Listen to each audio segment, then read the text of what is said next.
ជាខែដែលនាំមកនៅឱកាសការងារគេឈ្មោះទ្រព្យសម្បត្តិការដឹកនាំបែបបច្ចេកវិទ្យាសម័យទំនើបជាមនុស្សដែលមានការប្រកួតប្រជែងនៅក្នុងជំនួញបែបអចលនទ្រព្យជាមនុស្សដែលសម្បូរទៅដោយការងារនិងទ្រព្យសម្បត្តិនៅក្នុងនោះក៏គួរប្រុងប្រយ័ត្នចំពោះឧបសគ្គការងារអារម្មណ៍ដែលមិនសូវរលូនភាពយល់ច្រឡំចំនួនពាក្យសម្ដីបញ្ហារងរបួសគ្រោះថ្នាក់ឬក៏បញ្ហាសុខភាពដោយមិនដឹងខ្លួននេះជាជោគជតារាសីម្សាញ់ប្រចាំខែ2ខែកុម្ភៈឆ្នាំ2026 Subscribe Channel បន្ទាប់ជួយរូបកណ្ដឹងលោកអ្នកនឹងទទួលបានវីដេអូថ្មីៗជាបន្តបន្ទាប់មុនគេ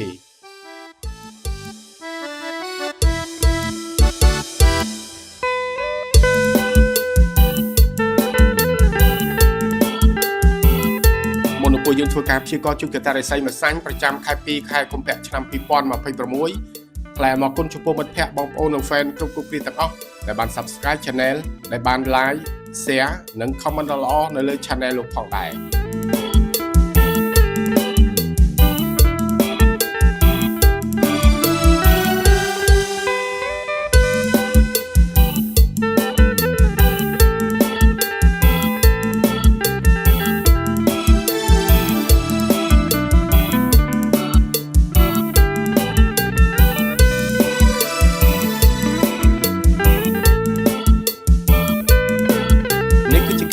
ជោគជតារាសីម្សាញ់ប្រចាំខែ2ខែកុម្ភៈឆ្នាំ2026 Subscribe Channel បន្ទាប់ជួយរូបកណ្ដឹងលោកអ្នកនឹងទទួលបានវីដេអូថ្មីៗជាបន្តបន្ទាប់មុនគេយើងឃើញហើយថាស្ថិតនៅក្នុងខែ2ក្រោមឥទ្ធិពលនៃខាលបានភ្ជាប់មកនៅរាសីនៃធម្មពលធាតុទាំង3គឺមានធាតុឈើតំណាងឲ្យភាពលូតលាស់រុងរឿងតំណាងឲ្យការសិក្សារៀនសូត្រអភិវឌ្ឍសិទ្ធិអំណាចការងារទទួលបានឱកាសនៅក្នុងការកសាងកេរ្តិ៍ឈ្មោះភាពជាអ្នកដឹកនាំជាដើមរាសីធម្មពលធាតុភ្លើងបង្ហាញអំពីទ្រព្យសម្បត្តិសុខភាពប្រាជ្ញាការដឹកនាំបណ្ដាញជាមនុស្សដែលទទួលបានការគ្រប់គ្រងចេញអំពីម្ដាយរបស់ខ្លួនក្រោមឥទ្ធិពលនៃធម្មពលរាសីធាតុដីបង្ហាញអំពីភាពដឹកនាំភាពជាធំតំណាងឲ្យកត្តាជំរុញនិងតំណែងតំណងព្រមទាំងគ្រប់គ្រងមនុស្សនៅក្នុងបណ្ដាញសង្គមហើយក៏ជាប្រភពនៃប្រាក់ចំណូលដែលតាក់ទងជាមួយនឹងអចលនទ្រព្យមានដីផ្ទះឃ្លាំងនិងមុខរបរនៃធម្មពលធាតុដីដូច្នេះហើយកត្តាធំទាំង6បានស្ដែងចេញឲ្យយើងឃើញអំពីជោគជតារាសីម្សាញ់របស់លោកអ្នកចាប់ពីខែ2នេះតទៅដោយអាចសន្និដ្ឋានជារួមបានថានៅក្នុងឆ្នាំ2026គឺមានភាពលេចធ្លោទៅលើការងារសង្គមគោលដៅនៃផ្នែកជីវិតក៏ប៉ុន្តែក៏គួរប្រុងប្រយ័ត្នចំពោះទំនាក់ទំនងនិងការគ្រប់គ្រងហិរញ្ញវត្ថុដែលវាអាចនៅមានការធ្លាក់ចុះបន្តិចបន្តួចនៅពេលដែលយើងធ្វើប្រហែសនៅក្នុងការគ្រប់គ្រងចាយវាយទាំងអស់នោះដូច្នេះកត្តាធំទាំង6ដែលមានជាបន្តបន្ទាប់ដូចតទៅទី1តកតងជាមួយនឹងអាជីវកម្មការងារគោលបំណងនៃជីវិតស្ថិតនៅក្នុងខែនេះគឺលោកអ្នកគឺចាប់ផ្ដើមចេញអំពី 40% ឡើងទៅបាទអញ្ចឹងមានន័យថាវាចាប់ផ្ដើមកើនឡើងចេញពីខែមុនហើយអញ្ចឹងហាក់ដូចជាយើងឃើញថាយើងផ្ដោតអារម្មណ៍ទៅលើគោលដៅច្រើនជាងមុនហើយយើងឃើញថាអភិវឌ្ឍគោលបំណងទាំងអស់នេះវានឹងទៅតាមផែនការគោលដៅដើម្បីអភិវឌ្ឍហៅមនុស្សមកជួយនៅក្នុងការងារតូចធំសំខាន់របស់រាសីឆ្នាំម្សាញ់លោកអ្នក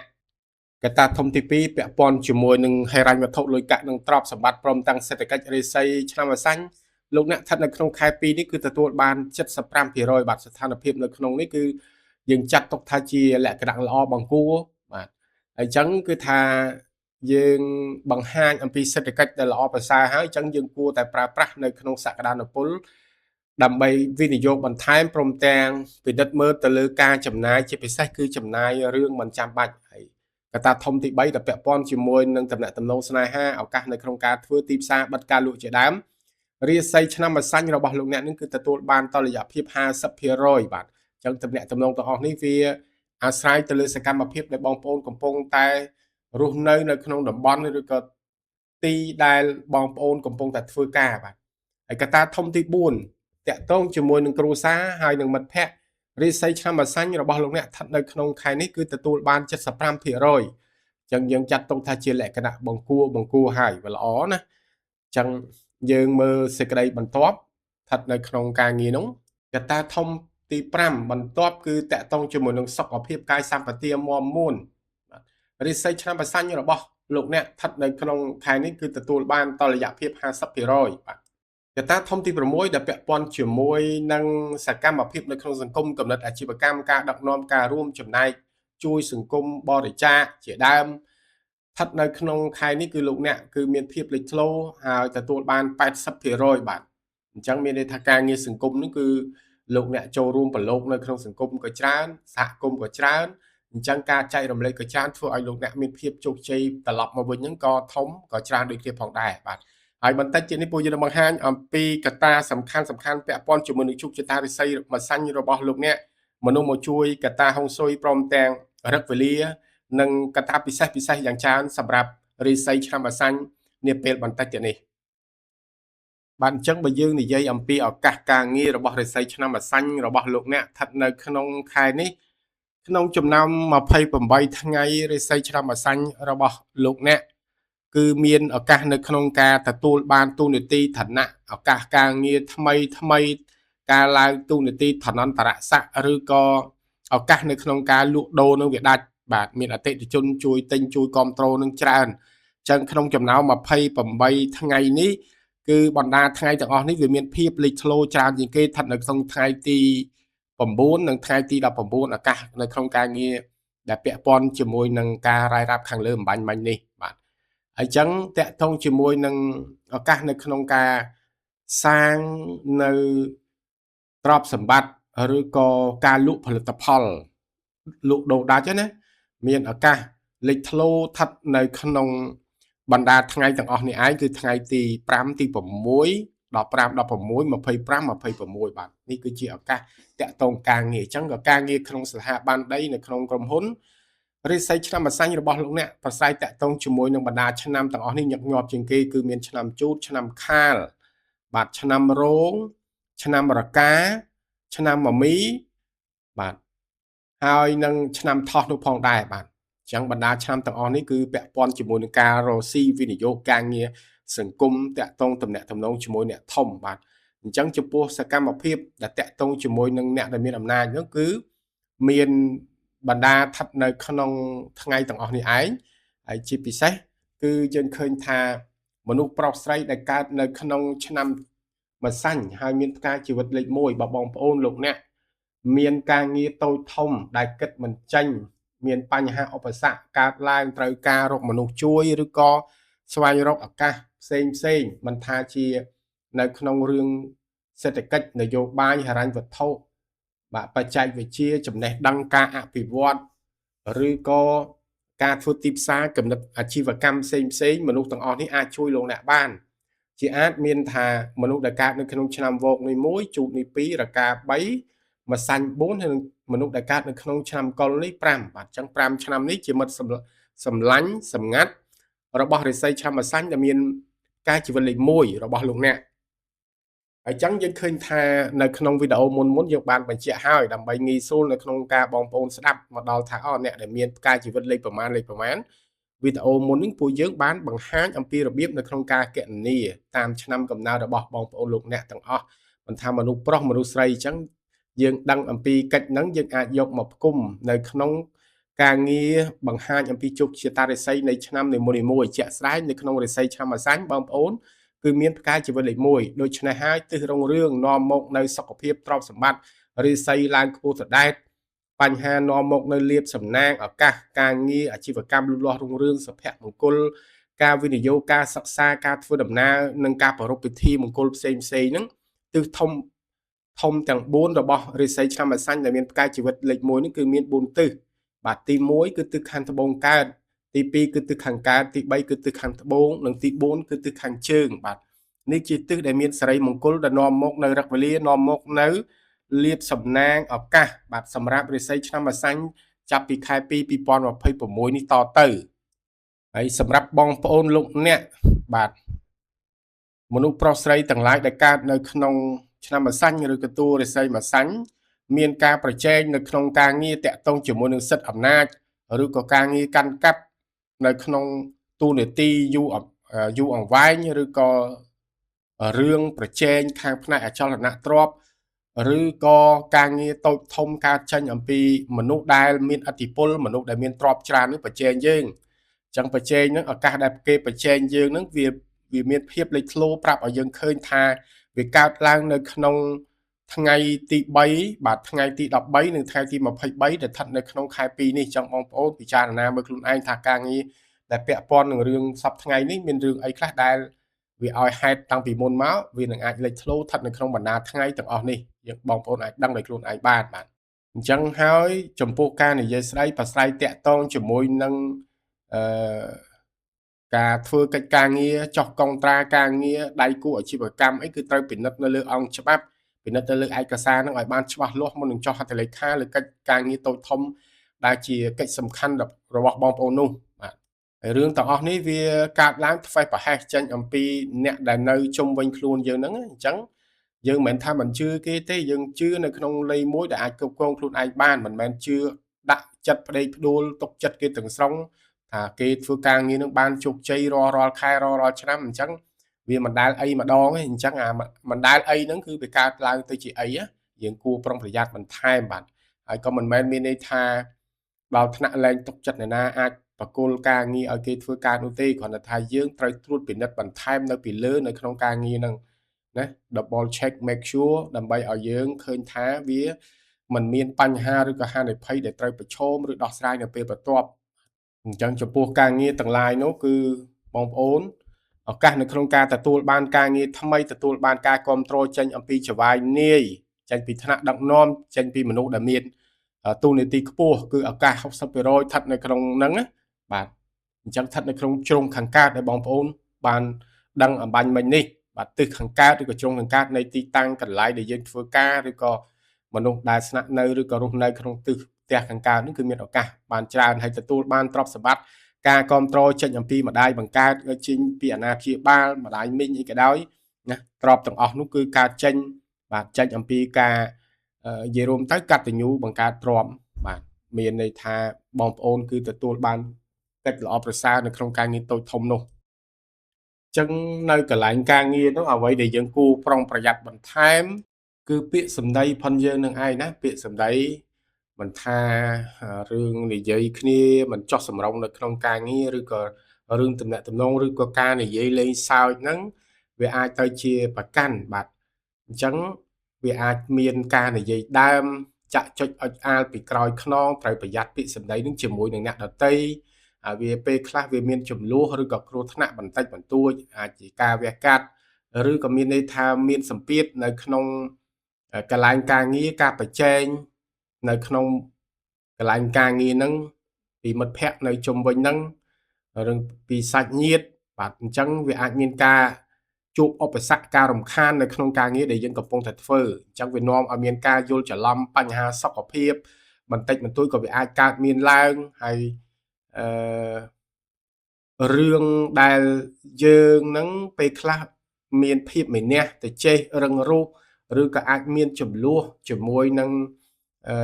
អ្នកនៅខាងលើអ្នកមានអំណាចនៅខាងលើដោយបានបញ្ជាក់ពីខាងដើមមិនអញ្ចឹងណាហើយបើមិនអញ្ចឹងទេគឺថារឿងចំនួនបញ្ហាតូចតាចតាក់ទងជាមួយនឹងដីធ្លីឬក៏ការងារប្រចាំថ្ងៃបាទហើយដែលយើងគួរយកចិត្តទុកដាក់បន្ថែមទៅទៀតនោះគឺរឿងបញ្ហាតាក់ទងជាមួយនឹងមនុស្សដែលមានភេទផ្ទុយគ្នាវារឿងបញ្ហារឿងស្នេហាបញ្ហារឿងការយល់ច្រឡំឬក៏យើងមានភាពស្មុគស្មាញនៅក្នុងទំនាក់ទំនងមិនថាជាជីវិតប្តីប្រពន្ធបាទឬក៏អាចប្រយ័ត្ននឹងរឿងតាក់ទងនឹងបញ្ហារឿងអាស្រ័យស្នេហានឹងថែមទៀតផងបាទនេះគឺជាអ្វីដែលកើតមានឡើងស្ថិតនៅក្នុងខែ2សម្រាប់និស្ស័យឆ្នាំអាសាញ់របស់លោកអ្នកមានទាំងរឿងល្អនិងរឿងដែលយើងត្រូវប្រុងប្រយ័ត្នអញ្ចឹងហើយបើយើងពិនិត្យមើលទៅលើការងារមុខរបររកស៊ីមុខជំនួញការវិនិយោគមុខរបរតូចធំការងារនៅក្នុងអាជីវកម្មក្តីៗវាមានរឿងដែលល្អនិងរឿងដែលយើងគួរប្រុងប្រយ័ត្នបន្ថែមបាទអញ្ចឹងមុខរបរអាជីពការងារទាំងអស់តាក់ទងជាមួយនឹងការរកស៊ីឬការវិនិយោគហ្នឹងវាផ្ដោតទៅលើចំណុចសំខាន់ដែលយើងគួរយកចិត្តទុកដាក់ថានៅក្នុងខែនេះគឺយើងទទួលបាននៅទូនាទីសិទ្ធិអំណាចឬទទួលបានបុណ្យស័ក្តិទទួលបានការគោរពកោតក្រែងអំពីកូនចៅឬក៏អ្នកដែលនៅក្រោមបង្គាប់របស់យើងហ្នឹងណាទទួលបាននៅប្រាក់ចំណូលឬក៏ប្រាក់ដែលយើងអាចសន្សំហើយ យើងសន្សំដើម្បីវិនិយោគទទួលបាននៅសេដ្ឋកិច្ចទទួលបានហិរញ្ញវត្ថុរឹងមាំ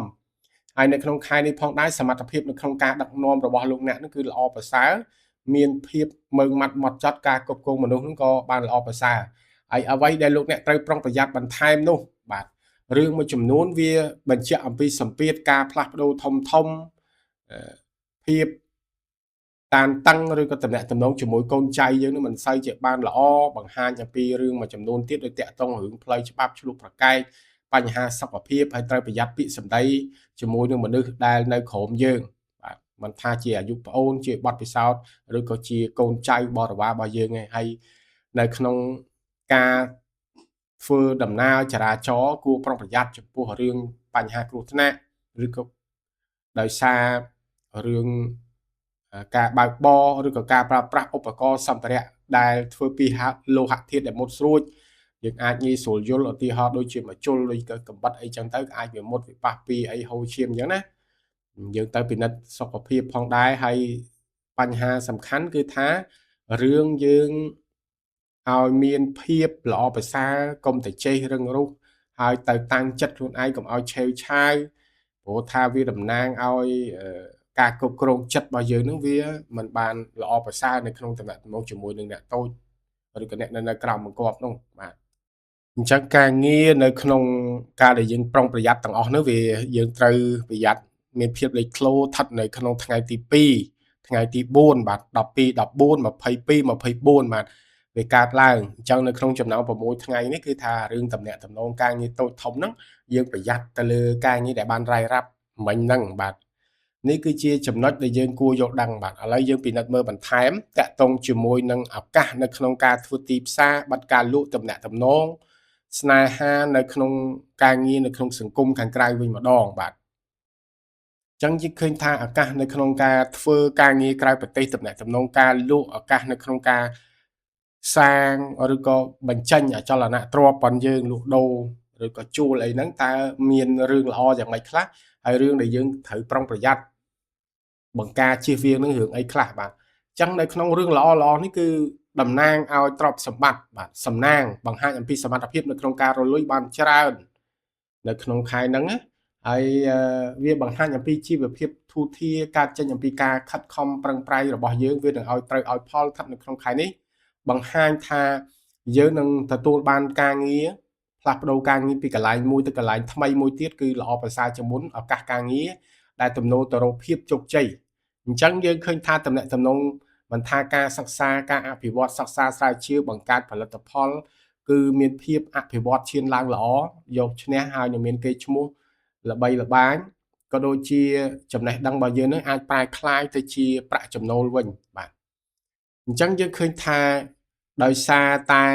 មនុស្សដែលមានឥទ្ធិពលឬក៏ថ្នាក់ដឹកនាំឬក៏ជាមនុស្សដែលជួយយើងស្ថិតនៅក្នុងការងារទាំងអស់ហ្នឹងណាគឺមនុស្សដែលកើតនៅក្នុងឆ្នាំខាលដែលជាអ្នកជួយអញ្ចឹងខាលនោះគឺតំណាងអីតំណាងឲ្យទេវតាតំណាងឲ្យមេដារបស់យើងជាបដាយផងយើងហ្នឹងតំណាងឲ្យជាគ្រូឬក៏ជាទីប្រឹក្សាបាទជាអ្នកជួយជុំជ្រែងយើងហ្នឹងឲ្យទទួលបាននៅភាពជោគជ័យទាំងអស់ហ្នឹងបាទអញ្ចឹងយើងឃើញថានៅក្នុងរឿងទាំងអស់នេះគឺថាសម្រាប់ការចាយវាយបហូបអាហារអីគឺថាទទួលបានឱកាសនៅក្នុងការហូបចុកបបោបាទមានជីវិតសុខស្រួលណាហើយនៅក្នុងការងារដែលយើងទទួលបានទាំងអស់ហ្នឹងយើងក៏កុំភ្លេចខ្លួនដែរត្រូវប្រុងប្រយ័ត្នចំពោះរឿងបញ្ហាទាំងអស់ហ្នឹងវាអាចកើតមានបញ្ហាសុខភាពបន្តិចបន្តួចបាទដូចជាឈឺចាប់ណាផ្ដាសាយអស់កម្លាំងបាទបញ្ហាសុខភាពហ្នឹងការចេញអំពីការងាររបស់យើងនឹងឯងឬក៏ការរំខានចេញពីអ្នកដទៃរំខានយ៉ាងណាដូចថាបបួលតែដើរបបួលតែហូបស្រាហូបអីចឹងទៅណាផឹកស្រាផឹកអីហ្នឹងបាទអញ្ចឹងក៏បង្ហាញពីអ្វីទៀតបង្ហាញអំពីការកាត់ខ្យល់បាទស្ថានភាពតានតឹងខាងផ្នែកផ្លូវចិត្តហើយជួនកាលភ្លេចភ្លាំងច្រើនហើយប្រុងប្រយ័ត្នចំពោះការបាត់របស់បាត់វាមិនធំដុំប្រមាណទេបាទរបស់ឲ្យគាត់តែបាត់ទៅវាចេះស្ដាយរបស់យើងខំរខំសន្សំអញ្ចឹងខូចខាតទ្រព្យសម្បត្តិឬក៏រឿងប្រយ័ត្នរឿងក្តីក្តាំឬក៏បញ្ហាជាមួយនឹងអ្នកមានអំណាចសិទ្ធចានជាងយើងគេចង់ដូចចង់និយាយថារបៀបភាសាមួយម៉ាត់ស្រួលស្ដាប់ ថាចង់ធ្វើស៊ីយើងណាឬក៏កាច់កង់យើងនឹងឯងអញ្ចឹងគឺប្រុងប្រយ័ត្នចំពោះរឿងផ្លូវច្បាប់អីផងដែរបាទអញ្ចឹងនៅក្នុង28ថ្ងៃនេះបងប្អូនត្រូវប្រុងប្រយ័ត្នចំពោះការងារទាំងអស់ហ្នឹងវាកើតមានឡើងស្ថិតនៅក្នុងថ្ងៃទី1 11និង21ចឹងបើយើងពិនិត្យមើលនៅក្នុងតំណែងតំណងស្នេហានៅក្នុងមុខរបររស់ស៊ីឬក៏ឱកាសនៅក្នុងការលក់បាត់ការលក់អីជាដើមហ្នឹងយើងឃើញថារិស័យឆ្នាំអាសាញ់របស់លោកអ្នកបាទមានឱកាសនៅក្នុងការធ្វើទីផ្សារនឹងច្រើនបាទតាមរយៈស្ថិតនៅក្នុងបណ្ដាថ្ងៃទាំងអស់នេះឯងមានអតិថិជនជួយគ្រប់គ្រងហើយដោយសារយើងល្បីល្បាញផង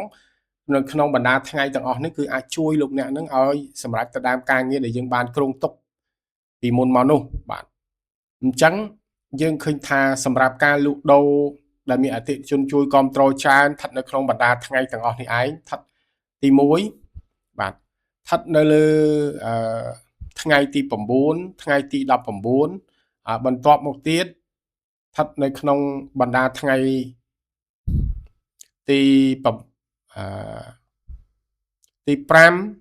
ថ្ងៃទី15និងថ្ងៃទី25អញ្ចឹងទាំងអស់មានចំនួន5ថ្ងៃដែលឱកាសនៅក្នុងការធ្វើទីផ្សារបាត់ការលក់នេះគឺច្រើនបាទអញ្ចឹងសម្រាប់នៅក្នុងជីវិតស្នេហាគូជីវិតស្វាមីភរិយាក៏ដូចជាឱកាសនៅក្នុងការទទួលបាននៅស្វាមីឬក៏ភរិយានឹងសម្រាប់មនុស្សស្រីគឺថាស្ថិតនៅលើក្នុងចំណោមថ្ងៃ28ថ្ងៃនេះគឺស្ថិតនៅលើថ្ងៃទី9និងថ្ងៃទី19មានឱកាសជួបគ្នានៅកន្លែងការងារមានឱកាសជួបគ្នានៅក្នុងការងារនៅក្នុងសង្គមនៅខាងក្រៅបាទហើយបញ្ជាក់ថាអនាគតស្វាមីនេះគឺល្អហើយលោកអ្នកនឹងគឺត្រូវពិនិត្យមើលថាសមត្ថភាពនៅក្នុងការរកលុយក៏ដូចជាពួកគាត់មានសិទ្ធិអំណាចមានទូនាទីហើយបញ្ជាក់ថាពួកគាត់ជាមនុស្សដែលគេហៅថាចិត្តហើយនឹងមាត់នឹងវាមិនសូវខុសគ្នាទេគឺបើល្អគឺល្អបាទអញ្ចឹងទោះបីជារិស័យល្អយ៉ាងណាក៏ដោយក៏ត្រូវតែពិនិត្យមើលនៅក្នុងលក្ខខណ្ឌមនុស្សនឹងជាក់ស្ដែងថែមទៀតផងបាទអញ្ចឹងលេខអំណាចស្ថិតនៅក្នុងបង្ហាញអំពីឱកាសដែលយើងអាចជួបគ្នានៅកន្លែងការងារនេះបញ្ជាក់ថាពួកគាត់ជាមនុស្សប្រុសអនាគតស្វាមីនឹងពូកែរលុយឲ្យមានទូនាទីឋានៈថែមទៀតផងអញ្ចឹងសម្រាប់មនុស្សប្រុសវិញគឺមានឱកាសដូចគ្នាក៏ប៉ុន្តែដូចថាគេនោះគេមានជាងយើងគេមានគេហៅថាខ្សែធំឬក៏មានឋានៈទូនាទីធំជាងយើងបាទតែគេចាប់អារម្មណ៍ជាមួយនឹងយើងផងដែរមិនគេអត់ចាប់អារម្មណ៍ដោយសារប៉ុន្តែគេនៅតែរៀងរឹកបន្តិចមនុស្សស្រីដែលជាអនាគតភរិយាឬក៏អ្នកដែលរិស័យឆ្នាំអាសាញ់របស់លោកអ្នកជាមនុស្សប្រុសនឹងមើលឃើញហ្នឹងគឺគាត់ចូលចិត្តបាទជាមនុស្សដែលមើងម៉ាត់ម៉ត់ចត់ឬក៏គិតច្បាស់លាស់ហើយมันគិតមានផែនការឲ្យច្បាស់លាស់มันញ៉ែវញ៉ាវទេបាទអញ្ចឹងបើយើងចង់តំណែងតំណងតតែមានវិធីដែលមានភាពបត់បែនចូលទៅកាន់គាត់ឬក៏អាចជាតំណែងតំណងល្អការសរសើរឬក៏ការនិយាយអំពីរឿងដែលមានប្រយោជន៍ច្រើនជាងរឿងអត់ប្រយោជន៍បាទអានឹងมันអាចនិយាយគ្នាទៅឆាប់ត្រូវគ្នាបាទអញ្ចឹងមនុស្សប្រុសនោះអាចមានឱកាសជួបជាមួយមនុស្សស្រីដែលជាអនាគតភរិយានឹងស្ថិតនៅក្នុងថ្ងៃទី8ថ្ងៃទី18និងថ្ងៃទី28បាទហើយដូចបានបញ្ជាក់អញ្ចឹងទិសដែលអាចជួបគ្នាឬក៏ប្រើប្រាស់នៅក្នុងការដែលយើងជួបគ្នានឹងគឺបងប្អូនអាចអង្គុយបែរមុខទៅទិសខាងត្បូងទៅខ្នងមកជើងមកអង្គុយនិយាយគ្នាទៅតាក់ទងហ្នឹងនៅក្នុងប្រស្រ័យតាក់ទងតំណែងតំណងបែបស្នេហាហ្នឹងគឺងាយនឹងឆាប់យល់គ្នាបាទពីព្រោះថាអតិពលនៃទិសខាងត្បូងបង្ហាញអំពីមុនស្នេហ៍តំណែងតំណងឱកាសមនោសញ្ចេតនារបស់រិស័យឆ្នាំអាសាញ់ដែលមានផ្កាជីវិតលេខ1បាទអញ្ចឹងយើងមើលតាក់ទងជាមួយនឹងតំណែងតំណងនៃស្នេហាហ្នឹងយើងឃើញមានរឿងល្អច្រើនហើយក៏មានរឿងដែលយើងគួរប្រុងប្រយ័ត្នដែរអញ្ចឹងយើងឃើញថារឿងល្អដោយបានបងប្អូនបានស្ដាប់កន្លងមកហើយអញ្ចឹងស្ថិតនៅក្នុងខែនេះអ្វីដែលតាក់ទងជាមួយនឹងរឿងដែលយើងគួរប្រុងប្រយ័ត្ននោះគឺប្រយ័ត្នរឿងប៉ះទង្គិចពាក្យសម្ដីឬក៏ជាប់ជំពាក់នៅក្នុងរឿងក្តីក្តាំអារម្មណ៍ដូចជាគេចងភ្ជាប់រឿងអីមួយអញ្ចឹងណាប្រយ័ត្នរឿងគេអូសទាញឲ្យយើងស្ថិតនៅក្នុងការយល់ច្រឡំឬក៏រឿងបញ្ហាសុខសុវត្ថិភាពឬសុខភាពបាទដែលកើតឡើងដោយមិនដឹងខ្លួនអានឹងមកពីរឿងថាបញ្ហាអីដែលរិស័យខាងលើនិងខាងក្រោមហ្នឹងគឺ វាត្រូវគ្នាប៉ុន្តែវាធ្វើឲ្យយើងខ្សោយបាទខ្សោយសុខភាពយើងខ្សោយខ្លួនយើងទេបាទអញ្ចឹងគឺរឿងខ្លះក៏វាបង្ហាញអំពីឧបសគ្គនៅពេលដែលយើងមានមុខរបរនៅផ្ទះយើងណារឿងខ្លះអ្នកខ្លះគេចូលកន្លែងអ្នកខ្លះគេយកផ្ទះយកអីហ្នឹងទៅធ្វើជាកន្លែងរកស៊ីកន្លែងលក់អនឡាញអីអញ្ចឹងវាមានបញ្ហាខ្លះដែលវាមិនរលូនដែរវាខ្ទាស់គ្នាអញ្ចឹងស្ថិតនៅក្នុងការងារតូចធំទាំងអស់នេះគឺបងប្អូនត្រូវដឹងអំពីចំណុចទាំងឡាយដែលតាក់ទងជាមួយនឹងរឿងសុខភាពរបស់បងប្អូនវិញម្ដងបាទបងប្អូនគឺត្រូវយកចិត្តទុកដាក់ជាពិសេសបើសុខភាពបើតែមានមនុស្សចាស់ស្ថិតនៅក្នុងគ្រួសារហ្នឹងគឺត្រូវយកចិត្តទុកដាក់ទៅលើម្ដាយបាទគាត់អាសាឈឺក្បាលឬក៏មានបញ្ហាឈាមប្រព័ន្ធឈាមណាបេះដូងឬក៏បញ្ហាភ្នែកបាទតាក់ទងការរោយកញ្ចឹងកហ្នឹងហើយបើខ្លួនឯងក៏ដូចគ្នាបាទគឺរឿងដែលយើងយកអាសាមនុស្សដែលនៅក្នុងសង្គមខាងក្រៅហ្នឹងគឺมันល្អมันជាសម្ប្រកបស្ថិតនៅក្នុងខែ2ហ្នឹងបើយើងធ្វើហើយយើងឈឺក្បាលវិលមុខយើងមានបញ្ហាសុខភាពមានបញ្ហាអារម្មណ៍ក្រោតក្រៀតខ្លាំងធ្វើឲ្យសុខភាពរបស់យើងវាមិនល្អបាទដោយការជួយគេទៅវាគេហៅជួយរមើលគុណណាអញ្ចឹងសុខភាពនោះក៏វាកើតចេញអំពីបញ្ហាផ្លូវចិត្តនឹងផងដែរហើយបើសិនជាយើងរឿងការងារតំណែងជាមួយកូនចៅឬក៏មនុស្សនៅក្នុងផ្ទះជាកូនជាចៅយើងហ្នឹងគឺយើងត្រូវយកចិត្តទុកដាក់ខ្លាចក្មេងៗនេះវាលេងខ្សែភ្លើងវាឆក់វាមានបញ្ហាហើយឬក៏លេងភ្លើងលេងចក្រានហ្គាសឬក៏ឧបករណ៍អីដែលវាអាចទៅជាអគ្គិភ័យអីអញ្ចឹងទៅណាបងប្អូនត្រូវប្រុងប្រយ័ត្នអញ្ចឹងជាពិសេសរឿងដែលយើងអញ្ចឹងហើយសុខភាពរបស់យើងការងារអភិវឌ្ឍតូចធំរឿងប្រាក់ចំណូលការដឹកនាំសិទ្ធិអំណាចការសិក្សារៀនសូត្រសុភមង្គលសុខភាពយើងក៏វាកើតចេញអំពីការប្រើប្រាស់នៅទិសទាំងអស់នោះដែរអញ្ចឹងដូច្នេះហើយរាសីឆ្នាំអាសាញ់ដែលមានការជីវិតលេខ1គួរប្រុងប្រយ័ត្នចំពោះធម្មពលទិសអវិជ្ជមានដែលធ្វើឲ្យរាសីរបស់យើងធ្លាក់ចុះនឹងមានកើតមានបញ្ហាទាំងអស់នេះដែលយើងនឹងគួរប្រុងប្រយ័ត្នអញ្ចឹងទិសដែលមិនល្អទាំង4នោះគឺមានទី1គឺទិសខាងលិចទី2ជើងកើតទី3គឺទិសខាងជើងលិចទី4គឺត្បូងលិចបាទទិសទាំងអស់នេះវាមិនសូវល្អចំពោះម្សាញ់របស់លោកអ្នកដែលមានផ្កាយជីវិតលេខ1នោះទេអញ្ចឹងហើយនៅពេលដែលបងប្អូនមានឧបសគ្គតូចធំដោយបានបញ្ជាក់នៅក្នុងនីតិខាងដើមបងប្អូនមានសមត្ថភាពក្តីខ្វះសមត្ថភាពឬក៏ត្រូវសហការក្តីបងប្អូនកុំភ្លេចមនុស្សទាំងអស់នោះបាទសម្រាប់នៅក្នុងការងារតូចធំជាមនុស្សដែលអាចជួយយើងបានគ្រប់ឧបសគ្គការងារបញ្ហាបច្ចេកទេសទ្រព្យសម្បត្តិធនធានយុទ្ធសាស្ត្រការដឹកនាំគឺមនុស្សដែលកើតនៅក្នុងឆ្នាំវក1មនុស្សកើតក្នុងឆ្នាំជូនទី2អាចជួយលោកអ្នកបាន